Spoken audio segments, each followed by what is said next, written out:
dit oui, mais c'est quoi, c'est des hommes, des femmes? J'ai dit la plupart c'est des femmes et il m'avait dit alors même pas en rêve, je travaille pas avec des femmes. Tu recrutes ou pas? Le candidat, il arrive en entretien, il a un chewing-gum. Et tout l'entretien, il mâche son chewing-gum pendant qu'il te parle. Ah si, je recrute quand même. Ok. Ouais, si. Le candidat arrive, dit bonjour, très sympathique, très poli.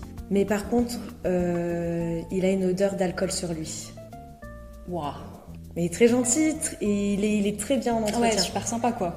Il est top. Il est chill. Le CV, il est solide. Je pense que je le questionnerai un petit peu sur l'odeur. Ouais. Mais en fonction de sa réponse, ça va tout jouer. Le candidat, il arrive à l'entretien, il est ultra stressé.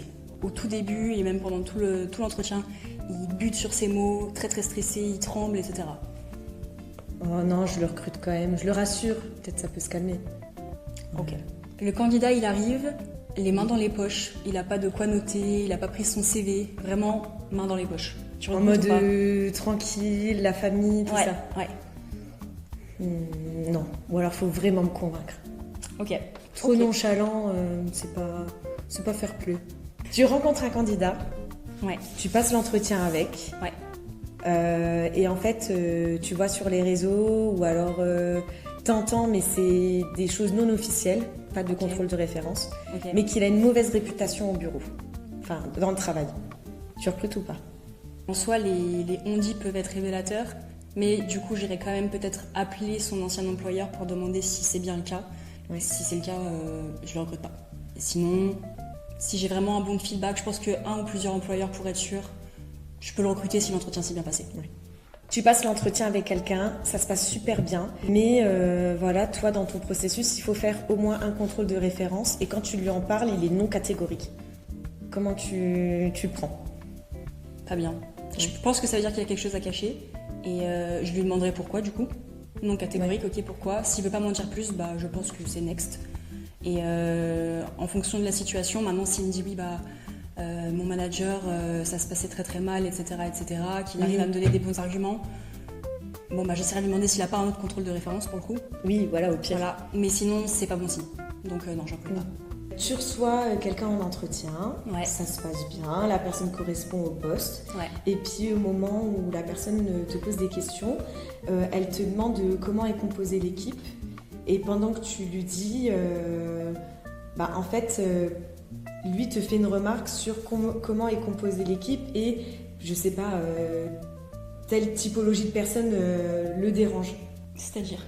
En fait, moi, il y en avait un qui m'avait demandé, oui, c'est comment l'équipe? Et j'avais dit, voilà, ils sont 6. Il dit, oui, mais c'est quoi? C'est des hommes, des femmes? J'ai dit, la plupart, c'est des femmes. Et il m'avait dit, alors même pas en rêve, je travaille pas avec des femmes.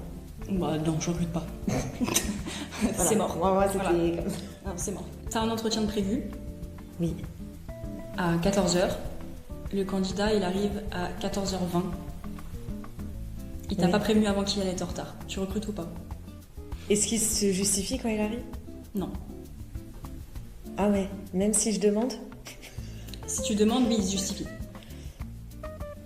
Ça dépend de la raison, mais moi je trouve que même quand tu es à l'heure, t'es déjà en retard.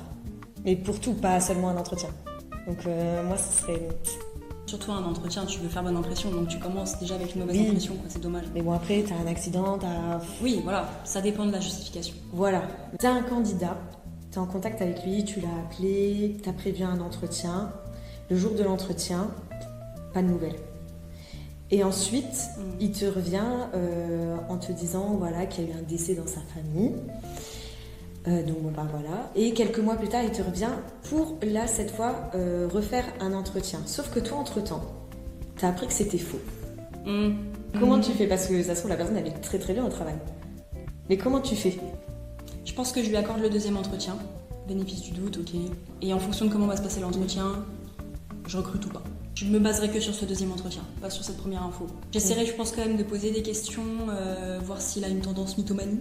Ou un contrôle de rêve, parce qu'il y en a qui en profitent. Comment ça s'est s'est passé? Est-ce qu'il a souvent fait ça? Est-ce qu'il a utilisé le décès de telle personne pour X ou Y raison? Peut-être qu'une personne est morte plusieurs fois. C'est horrible. Ne faites pas ça chez vous. Non, interdit. C'est pas bien. C'est comme mentir sur les maladies aussi. Il faut pas. C'est très dangereux. C'est pas bien. Le candidat Il arrive, entretien, hop, hyper sympa, ça se passe bien. Première phase d'entretien, ça se passe top, il a les compétences, hyper fun. Et là, tu commences à le questionner un petit peu sur ses précédentes expériences. Et il se met à critiquer son ancien employeur. Tu recrutes ou pas?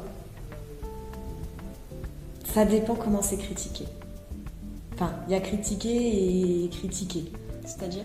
Il y a ceux qui vont critiquer, mais en fait, ils vont expliquer comment ça s'est passé. Ouais. Et forcément, tu es obligé d'utiliser certains termes négatifs. Voilà, parce que des fois, pour certaines situations, tu n'as pas d'autres mots. Oui. Et puis, il y en a d'autres où là, c'est vraiment descendre. C'est presque de l'acharnement. Et là, c'est pas pareil quand même. Ouais, c'est qu'il n'y a pas de prise de recul. Ouais. Ça dépend comment c'est formulé, mais je le prendrai pas mal parce que des fois, ça peut arriver. Ça peut aussi justifier certaines choses qui ne veulent plus. Voilà. Au moins, il sait ce qu'il veut plus vivre. Ouais. Il arrive, il dit clairement, ok, moi j'ai eu ça. C'est ça.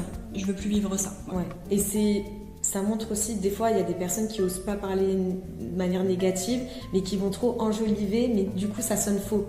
Des fois, du coup, ça se voit, il y a un effort, mais ça manque de transparence, du coup. Moi, je préfère qu'on soit assez cash, même si, voilà, c'est pas beau à entendre, quoi. Le candidat, il arrive en entretien, très chaleureux, etc. On se présente, il se présente, et là, tu lui poses des questions basiques sur ce qu'il connaît un petit peu de l'entreprise. Et en fait, il connaît vraiment rien du tout. Genre, il s'est pas du tout renseigné. Est-ce que tu recrutes ou pas? Ouais, je recrute quand même. On préfère quand les personnes se renseignent, mais nous, on est aussi là pour renseigner, et ce serait bête de passer à côté d'un super profil juste parce qu'il n'a pas été lire la description de l'entreprise. Je pense qu'il faut pas s'arrêter à ça. Ok.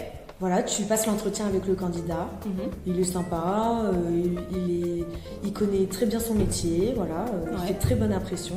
Ouais. Mais pendant l'entretien, en fait, il veut refaire toute la boîte et il dit ça c'est pas bien. Alors moi j'aurais pas fait comme ça. Alors moi je, mais un peu de manière un petit peu arrogante. Il n'y a pas de proposition d'amélioration, c'est vraiment. Moi je sais tout mieux que vous, quoi. Voilà, j'ai fait une imitation vraiment. Ça sent le vécu. Ouais. J'aurais tendance à dire que c'est toujours bien d'avoir le principe de dire moi j'arrive avec de nouvelles idées. Je pense que ça pourrait t'améliorer. Mais il y a des manières de dire les choses. Pour moi, arrogant, c'est no-go. T'as beau avoir un CV de ouf, une expérience de ouf, il y a des manières de dire les choses quand même. T'es en entretien avec ta potentielle future boîte. C'est pas ouf. T'as repéré un CV. Le CV, il est béton, expérience de fou. Il a les compétences en plus en rapport avec les missions, etc. de l'offre à pourvoir. Ouais. Tu l'as eu au téléphone, ça s'est super bien passé. J'ai peur de la chute. Non, ça va. Tu l'as eu au téléphone, ça s'est super bien passé. Et il arrive à l'entretien. Et il te regarde pas dans les yeux de tout l'entretien.